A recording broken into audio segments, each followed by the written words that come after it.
Hey everybody, it's Romania Black. We're on episode 13 of Run with the Wind. Man, I really liked last episode, us going to this lake, Haiji's driving, but more importantly, Haiji and Kakaru having this moment to run together and to kind of soak in the scenery because it's something that you think in the back of your head, okay, well, when we do this race at the very end of this series, they're likely going to have similar scenery. And it was all going all right. We had our shenanigans with the team, with Musa and Shindo and everybody. And then, of course, the Kaki and the Tokyo PE Phys Ed Club have to show up. And last episode, it was really I felt like Haiji was trying to be the captain and be like, hey guys, you guys are being a little much. You can tone it down. We're just here to do the same thing you are. And Sakaki wasn't letting up.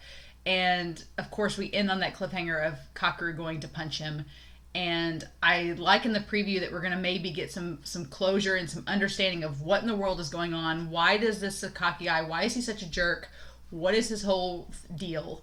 And how does that connect to Kakaru? And it looks like it was a pretty bad thing. So I'm curious what's going to happen, y'all. I don't know. I'm nervous. But at the same time, I know as long as Haiji's there, I feel like there's a security net that if Kakaru had been by himself, I figured it would go horribly wrong. And Kakaru has made great strides the last several episodes to be a team player. And this Sakaki guy showed up to try to say it's all for naught. And it's like... So I'm curious what's going to happen, but I have no clue. So I'm pretty excited, y'all. Usually when I have no clue how this episode's going to go, it's like a big question mark, and I'm like, But thank you all so much for watching with me. We're going to dive into episode 13 and it's called And Then We Start Running. So we're still, half of the team still hasn't qualified.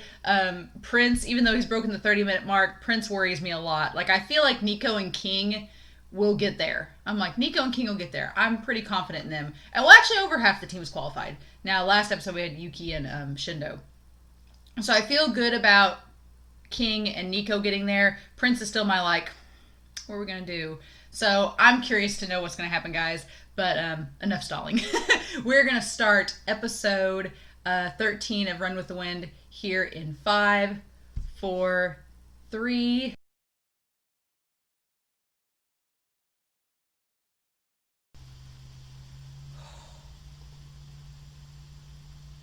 Oh my gosh. Okay. Wow, this episode was powerful. When the show first started and we got a couple episodes in, I was really like, why aren't we getting backstory about Kakaru? Why aren't we learning more about him? Because he's had something go on with his track experience. That's why the Sakaki guy is so uptight around him and why he's such a jerk. What is going on? And when episode 8 happened, it's like, okay, clearly something in high school has driven you to have this mentality.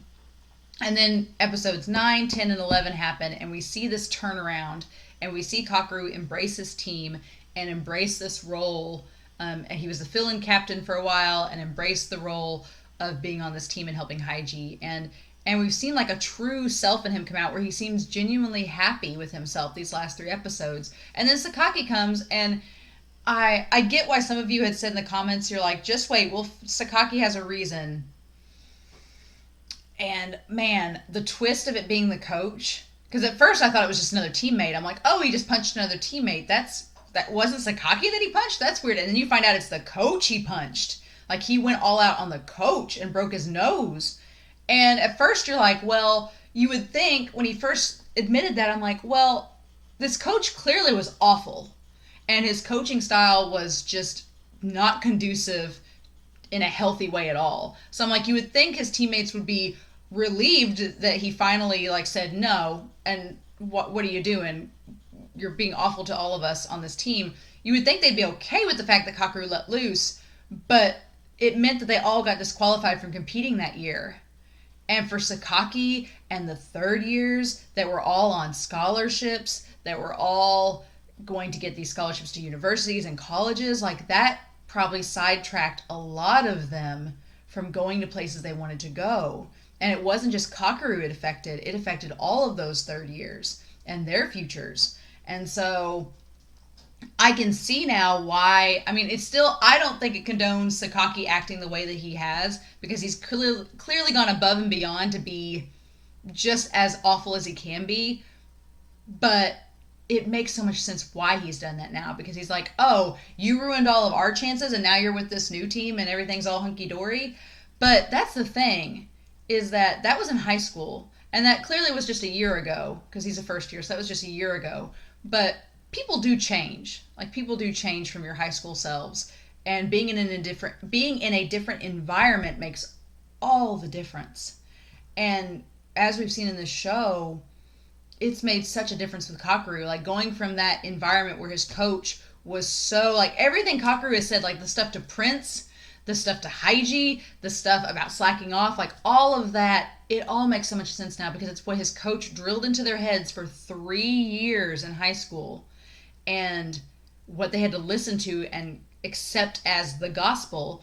And finally, and Kakaru hated it, and he finally just couldn't take it. And he said he's not good with working people. He's not good with handling his emotions, and it all just, this resentment and frustration built up, and he finally just let it loose, and in the only way he could, and that was with the coach. And man, and so for him to go into this new environment where, one, the coach is really not present with Kansai at all. It's Haiji, and Haiji's coaching philosophy is totally a 180 from this other coach. And so being in this new environment with teammates that are caring about him, and with a captain and mentor that has a completely different style, it opens up these opportunities for Kakaru to be on a team that I think he always wanted to be on from the start, because he said he resented and hated the track and field club that he was on. But he really likes running, so he had to deal with it. But now it's like, it's this conflicting, like, you're finally where you want to be with a team that acts in the way that you want, but you've had all this conditioning and all of this, like, built up in you. What do you do with that? And so, it all makes so much sense now. All the dots are all connected, y'all. It all makes so much sense. And let me say that I'm an English major, but I also do communication. And one of my things I'm working on right now is, like, mediation and conflict resolution. That's just a little tidbit into my life.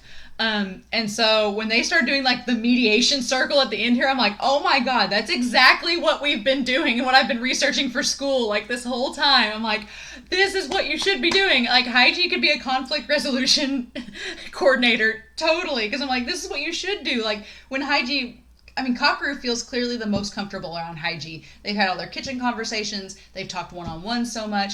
Kakaru feels comfortable opening up to Haiji and talking to him, because he knows Haiji won't judge him, and he knows Haiji is smart and will offer good counter arguments to whatever he's going to say.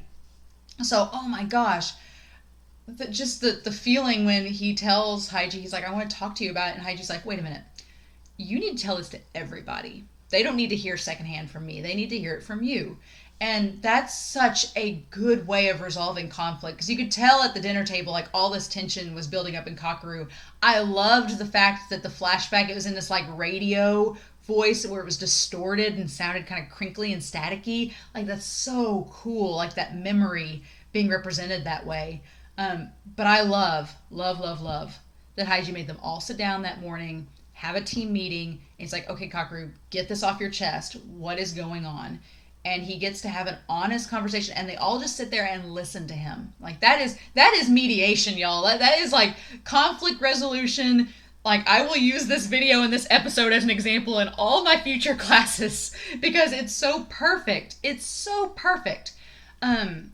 Because that's exactly what needed to happen. He just needed to sit down and talk with the team. And part of me wishes that Sakaki had been a fly on the wall to hear all of that.